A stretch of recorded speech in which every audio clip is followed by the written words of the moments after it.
This video will walk through how to use Teams within Grain. If you come to Workspace Settings, you'll see a section here called Teams, and this is where all of the teams that you have set up live. You can always choose to add a new team as well, where you can enter a name and select an icon before creating a team.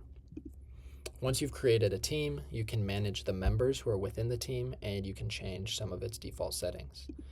To change membership, you simply add a name or email to find members that you would like to add to this team, select them, and it will add them to the team. You can also manage who is subscribed to a team. These are people who don't belong to the team but can still see the meetings that are shared with that team.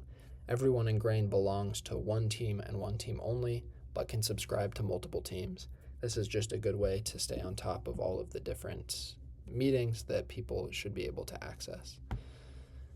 Moving back to team default settings, this looks a lot like the My Meeting settings, where you can specify how meetings are captured and how meetings are shared within that team.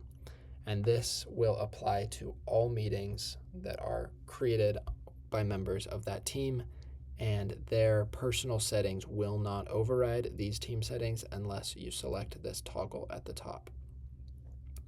And again, the same general settings apply. You can change which note templates apply to meetings, but this is a good way to make sure that meetings are standardized within a specific team and shared with the right people.